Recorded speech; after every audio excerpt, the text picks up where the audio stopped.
موت کی بو۔ مجھے کسی صاحب نے ایک دلچسپ واقعہ سنایا۔ وہ ترکی کے راستے یونان جانا چاہتے تھے۔ ایجنٹ انہیں ترکی لے گیا۔ یہ ازمیر شہر میں دوسرے لوگوں کے ساتھ برف باری کا انتظار کرنے لگے۔ سردیاں یورپ میں داخلے کا بہترین وقت ہوتا تھا۔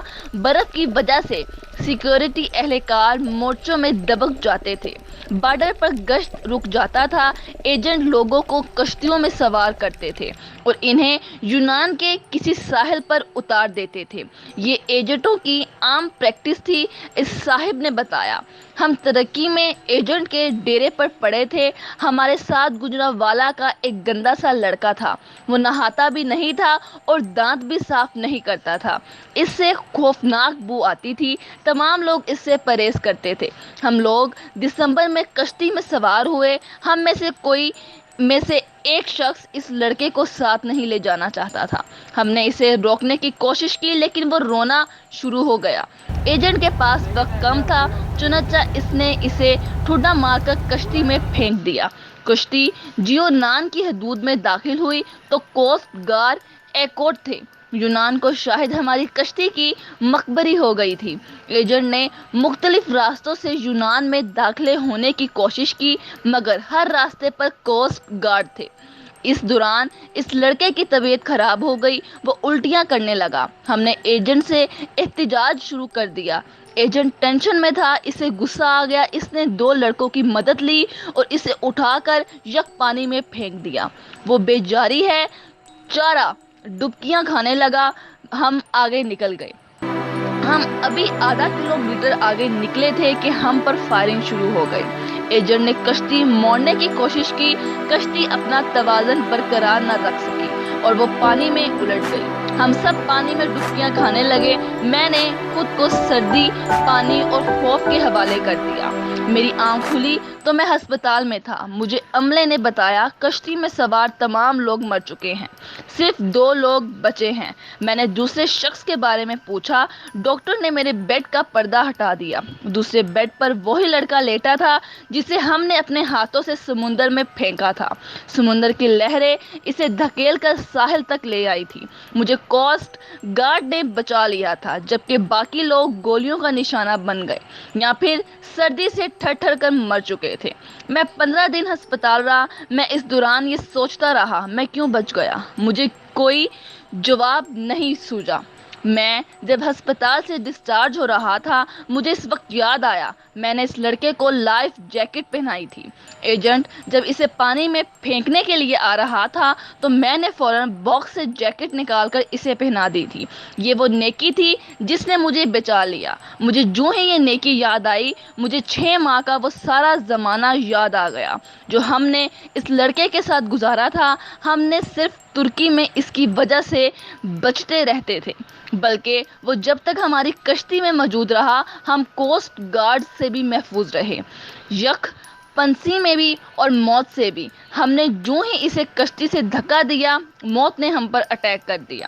میں نے پولیس سے درخواست کی، میں اپنے ساتھی سے ملنا چاہتا ہوں۔ پولیس اہلکاروں نے بتایا وہ پولیس وین میں تمہارا انتظار کر رہا ہے۔ میں گاڑی میں سوار ہوا اور جاتے ہی اسے گلے لگا لیا۔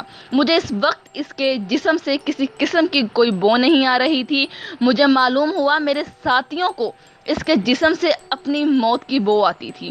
یہ ان لوگوں کی موت تھی جو انہیں اس سے الگ کرنا چاہتی تھی اور وہ جو ہی الگ ہوئے سب موت کی آغوش میں چلے گئے۔ میرے ایک بزرگ دوست جوانی میں ارب پتی تھے لیکن ان کی زندگی کا آخری حصہ عسرت میں گزرا۔ مجھے انہوں نے ایک دن اپنی کہانی سنائی۔ انہوں نے بتایا میرے والد مل میں کام کرتے تھے، گزارا مشکل سے ہوتا تھا۔ ان کا ایک کزن معذور تھا، کزن کے والدین فوت ہو گئے، اس کے آگے پیچھے کوئی نہیں رہا۔ میرے والد کو ترس آ گیا، وہ اسے اپنے گھر لے آئے۔ ہم 5 بہن بھائی تھے، گھر میں غربت تھی اور اوپر سے ایک معذور چاچا سر پر آ گرا۔ والد کو وہ اچھے نہیں لگتے تھے، وہ سارا دن انہی کو سستی رہتی تھی۔ ہم بھی والدہ کی وجہ سے ان سے نفرت کرتے تھے لیکن میرے والد کو ان سے محبت تھی، وہ انہیں ہاتھ سے کھانا بھی کھلاتے تھے، ان کا پاخانہ بھی صاف کرتے تھے اور انہیں کپڑے بھی پہناتے تھے۔ اللہ کا کرنا یہ ہوا ہمارے حالات بدل گئے. ہمارے والد نے چھوٹی سی بھٹی لگائی. یہ بھٹی کارخانہ بنی اور وہ کارخانہ کارخانوں میں تبدیل ہو گیا. ہم ارب پتی ہو گئے. 1980 کی دہائی میں ہمارے والد فوت ہو گئے. وہ چچا ترکے میں مجھے مل گئے. میں نے انہیں چند ماہ اپنے گھر رکھا لیکن میں جلد ہی تنگ آ گیا. میں نے انہیں پاگل خانے میں داخل کرا دیا.